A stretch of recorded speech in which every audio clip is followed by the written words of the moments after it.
Bismillahirrahmanirrahim. Dear students, Assalamu alaikum. I'm your English teacher, Professor Ashkar Bhatti. This is our lecture number 56 and we are going to start chapter number 6, Goodbye Mr. Chips by James Hilton. So, chapter number 6, Goodbye Mr. Chips by James Hilton में जो main points हैं उन्हें हम पहले discuss करेंगे ताकि text पढ़ते हुए हमें काफी ईज रहे.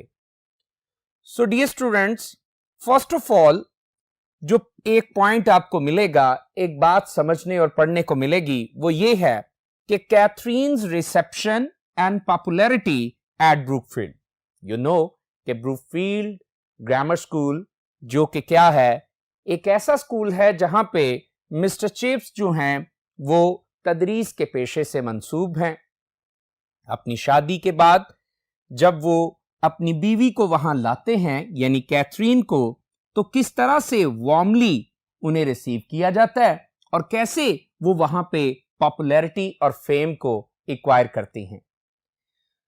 अगली बात कि आपको पढ़ने को मिलेगा कि what kind of fellow was mister chips before marriage. शादी से पहले मिस्टर चिप्स किस तरह की शख्सियत रखते थे, किस तरह की आदत, किस तरह के रवैये रखते थे, वो बातें भी इसी चैप्टर में आपको पढ़ने को मिलेंगी. उसके बाद आपको मिलेगा कि what changes Katherine brought in Chips. शादी के बाद कैथरीन यानी चिप्स की बीवी किस तरह की तब्दीलियां चिप्स की शख्सियत में लेकर आई, कैसे इन्फ्लुएंसेस से, कैसे इंपैक्ट से उसने उसे बदल दिया. याद होगा आपको कि मिस्टर चिप्स जो थे वो एक ऑर्थोडॉक्स, कन्वेंशनल और ट्रेडिशनल पर्सन थे और कैथरीन एक रेडिकल और रेवोल्यूशनरी थॉट्स रखने वाली खातून थी. सो उम्र भी देखी जाए तो ये 48 इयर्स ओल्ड थे जब इनकी शादी कैथरीन ब्रिजेस से हुई और वो 25 इयर्स ओल्ड यंग गर्ल थी. तो डेफिनेटली चेंजेस तो मुमकिन है. फिर अगली बात हमें यहां मिलती है कि मिस्टर चिप्स जोक, एक मशहूर उनका जो जोक है लेक्स कैन्यूला, वो भी यहां पे डिस्कस होगा. और इसी चैप्टर में जो मुसलसल एक काफी लेंथी क्या है बात है, वो है soccer match between the teams of Brookfield and popular mission school. Brookfield से तो आप वाकिफ हैं कि ऐसा स्कूल जहां पे मिस्टर चिप्स जो है वो पढ़ाता था, लेकिन पॉपुलर मिशन स्कूल ये भी एक ईस्ट लंदन में मिशन स्कूल है जिसे ब्रुकफील्ड के स्टूडेंट्स के पेरेंट्स और टीचर्स जो हैं वो डोनेट करके, सपोर्ट करके चला रहे थे. सो उस स्कूल का नाम पॉपुलर मिशन स्कूल है, यानी वो काफी गरीब तलबा के लिए एक स्कूल था. सो इस चैप्टर में उस सॉकर मैच के बारे में भी बातचीत आपको मिलेगी. सो डियर स्टूडेंट्स, अभी कुछ इंट्रोडक्टरी बातें हम कर चुके. So move to the next board to start our text. So let's move. Okay, dear ones, please take out your textbook. We are going to start the text of chapter number 6. Reading comprehension करेंगे और definitely important जो synonyms हैं, important जो meanings हैं, उन्हें आप लिखते जाइएगा. So let's start our chapter number 6. There had followed then a time of such happiness that Chips, remembering it long afterwards, hardly believed it could ever have happened before और since in the world. Complex sentence है लेकिन हम उसे components में translate करेंगे, समझेंगे. Hardly scarcely होता है, हैप्पीनेस जॉयफुलनेस होता है, चीयरफुलनेस होता है, फेलिसिटी होता है. और क्या लिखा है, नरेटर क्या बयान कर रहा है, फिर खुशी का एक ऐसा वक्त भी आया कि जब चिप्स बहुत अरसा बाद इसके बारे में सोचता था, याद करता था, तो उसे मुश्किल ही से यकीन आता था कि ऐसा वाकया पहले कभी दुनिया में किसी के साथ पेश आया था. मुराद वो सोचता था कि कभी दुनिया में पहले भी कभी ऐसा हुआ था या हो सकता था जैसा उसके साथ हो गया था। क्या हो गया था? वो 48 इयर्स ओल्ड था और 25 इयर्स ओल्ड एक रेडिकल थॉट्स रखने वाली लड़की से उसकी शादी हो गई थी और डेफिनेटली वो एक सक्सेसफुल मैरिज थी। आइए देखते हैं। For his marriage was a triumphant success. वही बात जो अभी मैं कर रहा था। जुमले के शुरू में फॉर आए तो उसका मतलब बिकॉज की सेंस में, क्योंकि की सेंस में। क्योंकि उसकी शादी एक अजीम कामयाबी थी, ट्रायम्फेंट सक्सेस, बहुत बड़ी कामयाबी थी। Katherine conquered Brookfield. कैथरीन ने ब्रुकफील्ड को फतेह कर लिया था। कंकर्ड, वॉन, ठीक है, कंकर कर लिया, जीत लिया, फतेह कर लिया। As she had conquered Chips, जैसे कि उसने चिप्स को फतेह कर लिया था। She was immensely popular with boys. Immensely, largely, extensively, amply, वो बहुत ज्यादा क्या थी? तलबा में मशहूर थी। एंड मास्टर्स, और असातिज़ा में भी अलाइक, इसी तरह। अलाइक का मतलब सिमिलरली।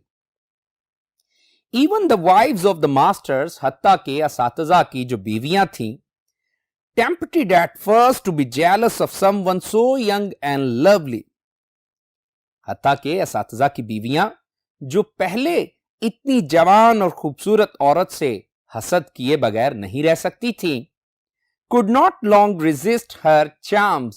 वो ज्यादा देर तक उसकी खूबसूरती के सामने मज़ाहमत नहीं कर सकती थी। रेजिस्ट का मतलब क्या होता है? काउंटर, अपोज, और चार्म्स ब्यूटी। सो आइए चंद मजीद सिनोनिम्स को बोर्ड पे देखिए और इन्हें अपनी नोटबुक पे या अपनी टेक्स्ट बुक पे लिखते जाइए। Triumphant, overwhelming, overpowering, unbeaten, victorious, glorious. resist, oppose, endure, repel, conquered, won over, triumphed। बहुत अच्छा वर्ड है, triumphed। सो आइए अगली टेक्स्ट की तरफ तवज्जो देते हैं। But most remarkable of all was the change she made in chips। मगर सबसे ज्यादा गैर मामूली, काबिल जिक्र तब्दीली उसने चिप्स में पैदा की थी। वो चिप्स में तब्दीली लाई थी। मैंने आपसे इंट्रोडक्टरी बातों में यह कहा है। टिल हिज मैरिज, अपनी शादी तक, he had been a dry and rather neutral sort of person। अपनी शादी तक वो एक खुश्क तबीयत और कदरे दरमियानी सी राय रखने वाला, दरमियाना सा मिजाज रखने वाला शख्स था। Liked and thought of well of by Brookfield in general। वो चीजों के बारे में, बातों के बारे में, हालात और वाकयात के बारे में पसंदीदगी रखता था और उनके बारे में सोचता था अमूमी तौर पे ब्रूकफील्ड ही के नुक्ता नजर से। But not of the stuff that makes for great popularity और दैट स्टर्स ग्रेट अफेक्शन। स्टर्स का मतलब स्टिमुलेट्स, बेदार करना, भड़काना। मगर वो इस तरह की शख्सियत नहीं था। स्टफ का मतलब भी पर्सन। वो इस तरह की शख्सियत नहीं था कि वो बहुत ज्यादा शोहरत को, पॉपुलैरिटी, रेप्यूट, फेम, या बहुत ज्यादा मोहब्बत और प्यार को भड़का दे, बेदार कर दे। अफेक्शन, मोहब्बत। He had been at Brookfield for over a quarter of a century। उसे 25 साल से जायद हो गए थे ब्रूकफील्ड में काम करते हुए। लॉन्ग इनफ, ये इतना लंबा दौर था, ये इतना लंबा वक्त था, to have establish himself as a decent fellow and a hard worker, कि उसने अपने आप को कायम कर लिया था, मनवा लिया था कि वो एक नफीस शख्स है और एक मेहनती शख्स है। Hard worker, industrious. But just too long for anyone to believe him capable of ever being much more। ताहम ये इतना लंबा दौर था कि कोई भी शख्स यकीन कर सकता है कि वो इससे भी ज्यादा चीजों के काबिल था। He had in fact already begun to sink into that creeping dry rot of pedagogy. Pedagogy, teaching, mastership. और sink का मतलब drawn. और फिर creeping का मतलब जो है वो boring. So he had in fact already begun to sink into, दर हकीकत उसने पहले ही से डूबना, खोना, गर्क होना शुरू कर दिया था, that creeping dry rot of pedagogy, तदरीस के, पढ़ाने के, मौलमी के घसे फटे और गैर दिलचस्प तरीकों में. That is the worst and ultimate pitfall for the profession, जो कि एक बदतरीन सुपरलेटिव डिग्री है, worst, जो कि एक बदतरीन एंड अल्टीमेट पिटफॉल और आखिरकार एक गड़ा था, जवाल था, pitfall, downfall, decline, slump for the profession, इस पेशे के लिए. इसका मतलब है कि उसके तदरीसी तरीके जो थे वो ऐसे पुराने घसे फटे थे, ऐसे बोरिंग थे कि अब क्या है, अल्टीमेटली उसके लिए ये पिटफॉल साबित हो रहा था. Giving the same lesson year after year, वो एक ही जैसे असबाक को साल बसाल दे रहा था.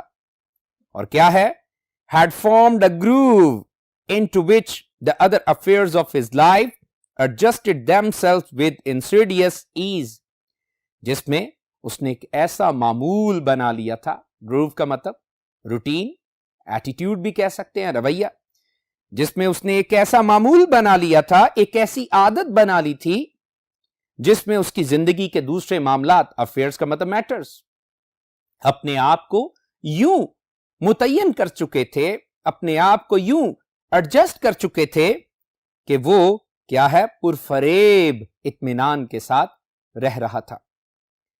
इंसीडियस, डिसाइटफुल, डिसेप्टिव, और फिर ease, comfort. He worked well, वो काम अच्छा करता था, हार्ड वर्कर था, काम अच्छा करता था. ही वॉज कंसेंशियस, और वो जिम्मेदार था, वो फर्ज शनास था. कंसेंशियस का मतलब क्या होता है, dutiful. He was a fixture, fixture, device, gadget, machine, वो एक मशीन था. दैट गेव सर्विस, जो कि क्या करती थी, जो खिदमत को सरंजाम देती थी, सेटिस्फेक्शन और इत्मीनान भी देती थी. सेटिस्फेक्शन, कंटेंटमेंट, कॉन्फिडेंस, और वो एतमाद भी देती थी. एवरीथिंग, ये मशीन सब कुछ करती थी एक्सेप्ट इंस्पिरेशन, सिवाय तहरीक के. Inspiration, motivation, stimulation.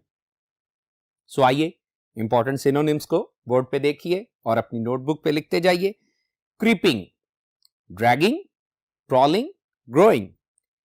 Dry rot, apathy, boredom, monotony, tedium. Pedagogy, teaching, instruction. Pitfall, danger, difficulty, hazard. Groove, routine, habit, grind. Insidious, damaging, deceitful, harmful. Conscientious, dutiful, diligent, honest, principled. Fixture, equipment, device, appliance. Inspiration, incentive, influence, stimulus, spur. So आइए अगली text की तरफ चलते हैं. And then came this astonishing girl wife whom nobody had expected. और फिर ऐसी हैरान कुन, ये हैरान कुन जो लड़की है बीवी बनकर आ गई, जिसके बारे में किसी को भी तवक्को नहीं हो सकती थी. Least of all chips himself, अरे कम अज कम चिप्स को बजाते खुद तवक्को नहीं थी. She made him to all appearances, उसने तमाम तर लिहाज से उसे बना दिया. क्या बना दिया? अ न्यू मैन, उसे एक नया आदमी बना दिया. Thou most of the newness was really a warming to life of things that were old, imprisoned and unguessed. अगरचे ज्यादातर ये जो नयापन था हकीकतन गरमा रहा था जिंदगी की उन चीजों को जो कि पुरानी हो चुकी थी, बूढ़ी हो चुकी थी और मुकय्यद थी और गैर मतवक्को थी। अब चिप्स की जिंदगी से मुतल्लिका जो भी बातें हैं वो क्या थी? Old, imprisoned and unguessed. Old आप जानते हैं, कदीम, पुरानी, बूढ़ी। इम्प्रिजन्ड, मुकैयद, कन्फाइंड, और अनगेस्ड, अनएक्सपेक्टेड, गैर मुतवक्को। तो कहता है अगरचे ज्यादातर ये जो नयापन था, न्यूनेस जो थी, नोवेलिटी जो थी, यह हकीकतन वार्मिंग, ये गर्मा रही थी टू लाइफ ऑफ थिंग्स, जिंदगी की उन चीजों को, दैट वर ओल्ड, जो के पुरानी, इम्प्रिजन्ड, मुकैयद, एंड अनगेस्ड, और गैर मुतवक्को हो चुकी थी। हिज आईज गेन्ड स्पार्कल, उसकी आंखों ने चमक हासिल कर ली। 48 years old। लेकिन शादी के बाद जो चेंजेस आए अपीयरेंस में, उसकी आंखों ने चमक हासिल कर ली। His mind which was adequately, और उसका जहन, उसका दिमाग जो कि मुनासिब सा था, मुनासिब तौर पे था, इफ नॉट ब्रिलियंटली इक्विप्ड, अगरचे वो जहानत से लेस नहीं था, मुनासिब था लेकिन जहानत से लेस नहीं था। बिगेन टू मूव मोर एडवेंचरसली, लेकिन अब उसके जहन ने काम करना शुरू कर दिया ज्यादा मोहमाती अंदाज में।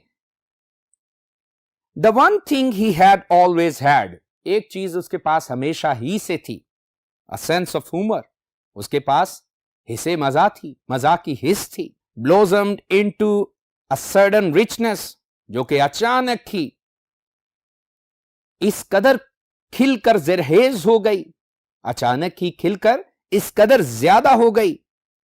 To which his years lent majority, जिसको उसकी उम्र के सालों ने क्या दे दी? पुख्तगी दे दी। मेजॉरिटी, मेलोनेस, पुख्तगी, और फिर लेंट का मतलब गेव। सो ब्लॉसम्ड इनटू का यह मतलब जो है वो इंक्रीज्ड है, ब्लूम्ड है। सो उसकी जो सेंस ऑफ ह्यूमर थी वो शादी के बाद और ज्यादा खिलकर रिचनेस इख्तियार कर गई, जरहेज हो गई, ज्यादा हो गई, अबंडेंट हो गई। और फिर क्या है? उसकी उम्र के सालों ने उसे पुख्तगी बख्श दी। और आगे लिखा है he began to feel a greater strength, अब वो पहले से ज्यादा तवानाई महसूस करता था। His discipline improve to a point at which it could become in a sense less rigid, और उसका नज्मो नस्क, उसका नज्मो जब्त क्या हो गया? वो बेहतर हो गया इस हद तक कि अब वो बन चुका था, एक लिहाज से कम सख्त बन चुका था। अब वो डिसिप्लिन को सख्ती से कंट्रोल नहीं करता था, लेस रिजिड होके कंट्रोल कर लेता था। रिजिड का मतलब होता है harsh, hard, strict. He became more popular, और वो पहले से ज्यादा मशहूर हो गया। When he had first come to Brookfield, जब वो पहली बार ब्रूकफील्ड में आया था, he had aimed to be loved, honored and obeyed, तो उसने ये नीयत की थी, उसने ये इरादा रखा था कि उसे मोहब्बत की जाए, उसे इज्जत दी जाए और उसका हुक्म माना जाए। Loved, to be loved, honored and obeyed, but obeyed, लेकिन सिर्फ उसका हुक्म माना गया। उस्ताद था एट एनी रेट, तो जैसे तैसे भी सिर्फ उसका क्या माना गया? हुक्म माना गया। ओबीडियंस ही हैड स्क्योर्ड, स्क्योर्ड का मतलब ऑब्टेन्ड, अरे फर्मा बरदारी को, ताबे फरमानी को तो उसने हासिल कर लिया था। And honour had been granted him, और इज्जत भी उसे दे दी गई थी। Honour, respect, regard, esteem. But only now came love, मगर मोहब्बत सिर्फ अब मिली थी। The sudden love of boys for a man, अचानक ही लड़कों की मोहब्बत एक ऐसे शख्स के लिए who was kind without being soft, जो कि अब क्या था?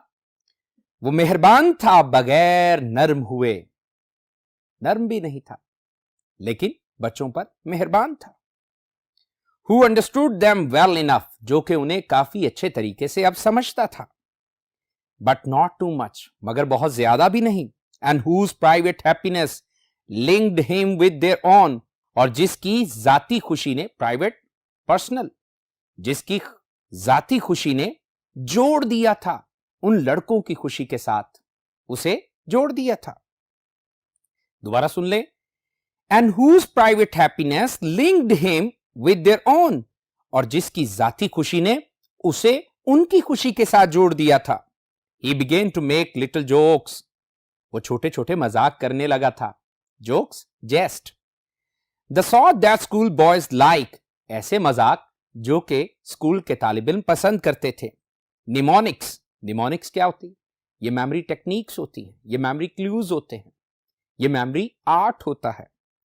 एंड पन्स, और पन्स क्या होता है? ये प्ले वर्ड होता है, लफ्जों के साथ खेलना, जुमानी बातें करना. So mnemonics and puns that raise laughs. अरे हाफजे में मदद देने वाली तराकीब को वो इस्तेमाल करता और साथ ही साथ जुगत को, मजाक को और जुमानी बातों को वो इस्तेमाल करता जो कि कहे बर्पा कर देती थी. And at the same time imprinted something in the mind, और साथ ही साथ तलबा के जहन में कुछ ना कुछ नक्श कर देती थी. इम्प्रिंटेड, इम्बोज्ड या फिर written. There was one that never failed to please. एक ऐसा मजाक था जो कि कभी भी खुश करने में, महजूज करने में, लुत्फअंदोज करने में नाकाम नहीं हुआ था. प्लीज का मतलब entertain. Though it was only a sample of many others. अगरचे ये महज एक नमूना था बहुत सारे दूसरे मजाकों का. Whenever his Roman history forms का मतलब क्लासेस, जब कभी वो ले रहा होता, वो पढ़ा रहा होता रोमन तारीख की क्लासेस को, came to deal with the lex canula, तो उसका सामना होता या वो निपटता किससे? एक मजाक से. और मजाक की बजाय एक कानून है ये जो कि क्या है? Lax cannula. So lax cannula से जब वो निपटता तो क्या होता? द लॉ, ये एक कानून था दैट परमिटेड पेट्रिशियंस, जो कि इजाजत देता था. परमिटेड का मतलब परमिटेड, अलाउड, और पेट्रिशियंस एरिस्टोक्रेट, द हैव्स. तो ये अमीरों को, रईसजादों को इजाजत देता टू मैरी प्लेबियंस, कि वो आम लोगों से, गरीब खवातीन से वो क्या कर सके? शादी कर सके. Chips used to add, Chips इसमें कुछ यूं इजाफा करता था. सो दैट यू सी, और यूं क्या तुम जानते हो, समझते हो? इफ मिस प्लेब्स, अगर एक गरीब खातून, प्लेबियंस क्या है? गरीब लोग, आम लोग, और मिस प्लेब क्या है? Definitely the have nots. So अगर एक गरीब खातून wanted Mister Patrician to marry her, एक गरीब खातून चाहती हो कि एक अमीर मर्द उससे शादी कर ले, and he said he couldn't, और वो कहे कि वो नहीं कर सकता था, शी प्रोबेबली रिप्लाइड, तो वो गालबन यूं जवाब देती है. क्या जवाब देती है? Oh yes you can, you liar. Oh हां, तुम कर सकते हो, तुम झूठे हो. Roars of laughter. अब आप सोच रहे होंगे कि इसमें निमोनिक्स क्या है. सो आइए जरा थोड़ी देर बोर्ड पे चलते हैं और इसको समझते हैं कि यहां पे निमोनिक्स क्या इस्तेमाल की गई है इस कानून लेक्स कैन्यूला को पढ़ाते हुए. स्पेल क्या थे? L E X, लैक्स, और C A N U L E I A, spelling यही है. सो लेक्स कैन्यूला कैसे वो निमोनिक्स के साथ पढ़ाता था. अब देखो वो साउंड क्या था? ओ यस. तो फिर लेक्स को पैरेलली समझिए. ओ यस, और फिर क्या है? Oh yes. और इसको जरा समझिए. You can, you liar. So क्या बन गया? यू कैन, और फिर कॉमा है, यू लायर. सो इस तरह से वो क्या करता? वो उन्हें निमोनिक के साथ साउंड की निमोनिक्स देता और कुछ स्ट्रक्चर की निमोनिक्स देता, और ये रोमन लॉ जो है वो सिखा देता था. Lex, oh yes, you can, you liar. So dear students, getting it? So इस तरह से वो क्या करता? निमोनिक्स के साथ इसको सिखा देता था. So आइए जो टेक्स्ट पढ़ी है इसके इंपॉर्टेंट बोर्ड पे सिनोनिम्स देखते हैं. तवज्जो बोर्ड पे रखिए। यकीनन आप समझ गए होंगे कि रॉड्स ऑफ लॉफ्टर, गर्जदार कहकहे कैसे लग जाते थे। सो आइए सिनोनिम्स देखते हैं। Rigid, stiff, inflexible, firm, strict. Mnemonics, mnemonics मैंने बताया भी था, तो क्या है? Tricks of learning, memorising techniques. फिर क्या है? पन्स, ये भी मैंने बताया था। जोक, वर्ड प्ले और विटिसिज्म। विटिसिज्म ये जरीकी और जहानत से जो क्या है, जुगत की जाए या फिर जो मजाकिया बात की जाए उसे कहा जाता है। पेट्रिशियंस, नोबलमैन, एरिस्टोक्रेट, ब्लू ब्लडेड, प्लेबियंस, लो क्लास, कॉमन, वल्गर, बेस। सो आइए अगली टेक्स्ट की तरफ बढ़ते हैं। तो जो बोर्ड पे रखिएगा, समझते जाइएगा। And Catherine broadened his views and opinions. और कैथरीन ने क्या कर दिया? ब्रॉडन, ब्रॉडन का मतलब वाइडन। उसने वुसअत बख्श दी, उसके ख्यालात और नजरियात को, उसकी आरा को वुसअत बख्श दी। Also giving him an outlook for beyond the roofs and turrets of Brookfield. और उसने उसे एक ऐसा तज्जिया करने का अंदाज बख्श दिया जो कि ब्रुकफील्ड की छतों और मीनारों से दूर का था। अब वो हर तरह की चीज को सिर्फ ब्रुकफील्ड के नुक्ता नजर से सोचता था। सो टेरेट्स क्या होता है? Minarets. So that he saw his country as something deep and gracious, to which Brookfield was but one of many feeding streams. ताहम अब वो समझता था, सौ का यह मतलब देखता या समझता था क्या? अपने मुल्क को कि ये एक गहरा और मेहरबान, अमीक और मेहरबान मुल्क है जिसके लिए ब्रुकफील्ड सैराब करने वाली बहुत सी नदियों में से एक नदी है। सो फीडिंग स्ट्रीम्स, सैराब करने वाली नदियों में से एक क्या है? नदी है। She had a cleverer brain than his. उसका दिमाग, किसका? शी यानी कैथरीन का, उसका जहन चिप्स के जहन से ज्यादा चालाक था, ज्यादा शातिर था। And he could not confute her ideas. और वो उसके ख्यालात की तरदीद नहीं कर सकता था। कंफ्यूट का मतलब refute, deny, reject, cancel, even if and when.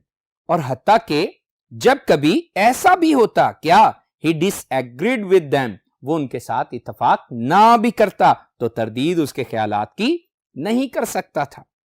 He remained for instance, मिसाल के तौर पे वो रहा, अ कंजर्वेटिव इन पॉलिटिक्स, सियासत के एतबार से, सियासी नुक्ता नजर से वो कदामत पसंद रहा। पार्टी का नाम है कंजर्वेटिव।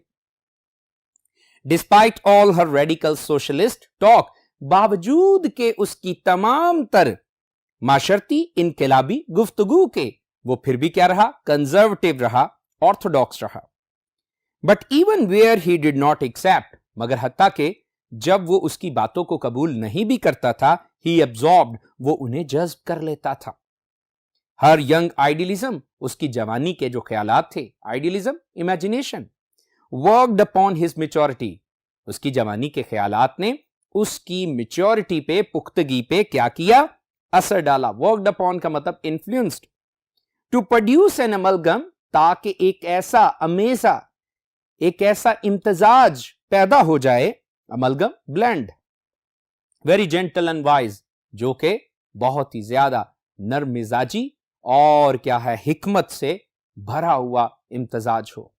सो डियर स्टूडेंट्स, चंद सिनोनिम्स को बोर्ड पे देखिए और इन्हें लिखते जाइए। Broadened, widened, expanded, grieve, increased.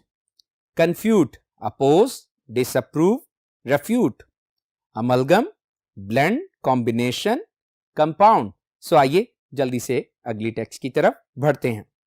Sometimes, बाजुकात, कभी कभी, शी परसुएडेड हिम कंप्लीटली, वो मुकम्मल तौर पे उसे कायल कर लेती थी। Persuaded, convinced. Brookfield for example, मिसाल के तौर पे ब्रुकफील्ड जो था, रैन अ मिशन, वो क्या चला रहा था? एक मिशन चला रहा था। Ran a mission in East London, कहां? मशरकी लंदन में। to which boys and parents contributed generously with money, जिसके लिए लड़के यानी तालिब इल्म और उनके वालिदैन दिल खोल कर सखावत के साथ चंदा दिया करते थे। कंट्रीब्यूटेड, डोनेटेड, पैसों का चंदा दिया करते थे।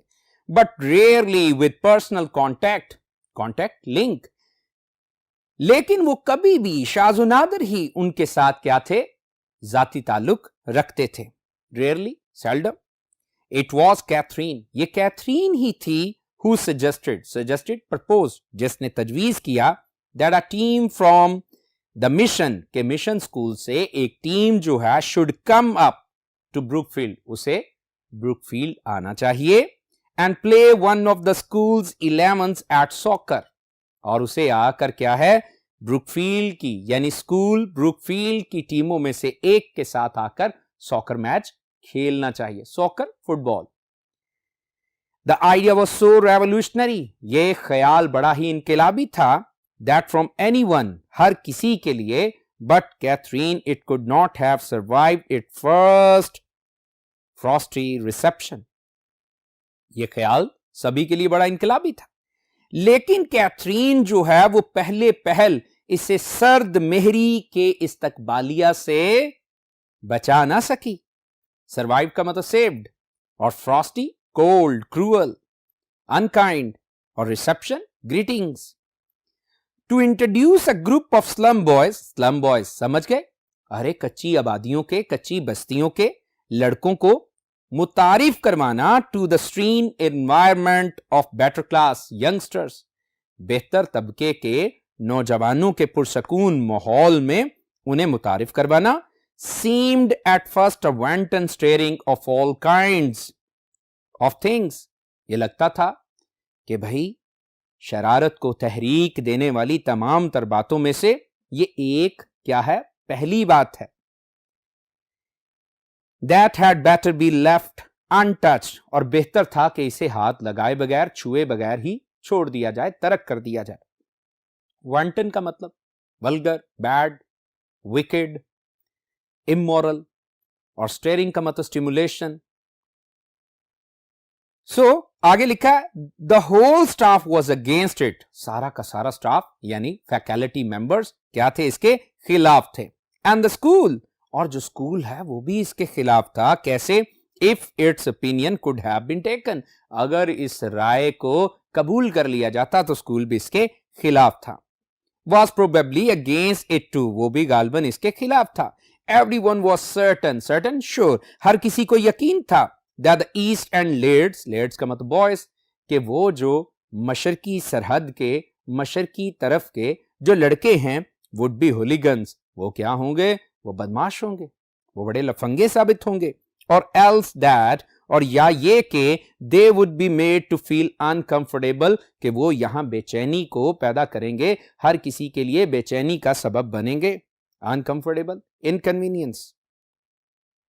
Anyhow, there would be incidents, ताहम क्या होंगे, वाकयात तो हादसात होंगे। And everyone would be confused and upset, और हर कोई यहां क्या होगा, परेशान और बेचैन होगा। Yet Catherine persisted, लेकिन कैथरीन क्या है, वो डटी रही, वो अपनी बात पे कायम रही, वो मुस्तकिल मिजाज रही। सो स्टूडेंट्स, आइए चंद सिनोनिम्स को डिस्कस करते हैं। revolutionary, unusual, forward, new, novel. Frosty, cold, unfriendly, indifferent. Serene, calm, tranquil, peaceful. Wanton, reckless, spiteful, unruly. Hooligans, ruffian, rascal, rowdy. So, I do believe कि आपने अच्छी तरह से चैप्टर नंबर 6 की अब तक की पढ़ी ही गई और पढ़ाई गई टेक्स्ट को समझ लिया होगा। अपने कमिंग लेक्चर में हम इसकी बाकी मांदा टेक्स्ट को भी पढ़ेंगे और साथ ही साथ इसकी एक्सरसाइज